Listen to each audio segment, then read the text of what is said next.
तासगाव येथे घडलेल्या या घटनेच्या बाबतीत सविस्तर वृत्त असे की दिनांक 24 एप्रिल 2025 रोजी तासगाव पोलीस ठाणे हद्दीतील कवठेकंद येथील मिरासो बाबासो तांबोळी हे घरातील पायरीवरून पाय घसरून पडल्याने त्यांच्या डोक्यास मार लागला असा बहाणा करून ग्रामीण रुग्णालय तासगाव येथे उपचाराकामी दाखल केले असता ते उपचारादरम्यान मयत झाल्याने ग्रामीण रुग्णालय तासगाव यांनी याबाबतीत तासगाव पोलीस ठाणेस कळविले। त्या अनुषंगाने कलम 194 प्रमाणे मयत म्हणून नोंद करण्यात आली।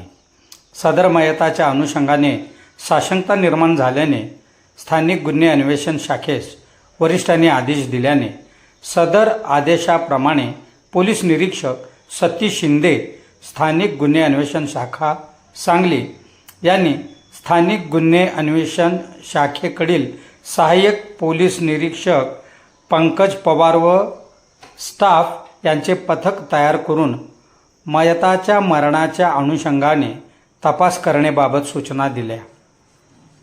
पोलिसांना मिळालेल्या गुप्त माहिती आधारे मयताचा पुतण्या सुभान उस्मान गणी तांबोळी वय वर्ष 23 राहणार कवठेकंद तालुका तासगाव याच्या हालचालींचा कसून तपास करत असताना पुतण्या सुभान तांबोळी यानेच चुलत्याच्या डोक्यात काचेची बरणी मारून त्यांचा खून केला आणि अपघाताचा बनाव निर्माण केला।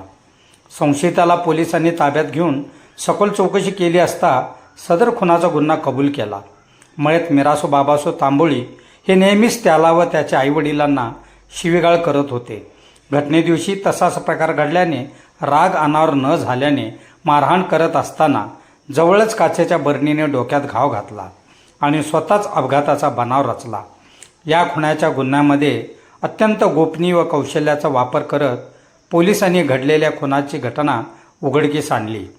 या कार्यवाहीमध्ये पोलीस निरीक्षक सतीश शिंदे, स्थानिक गुन्हे अन्वेषण शाखा सांगली, सहाय्यक पोलीस निरीक्षक Pankaj Pawar, police head constable Sagar Tingre, Daryappa Bandgar, Sagar Lavte, Nagesh Kharat, Anil Kolekar, Satish Mane, Sandeep Gurav, Amar Narale, Machhindra Barde, Mahadev Nagane, police नाईक उदय माळी, संदीप नलावडे, पोलीस शिपाई विक्रम खोत इत्यादींनी भाग घेतला।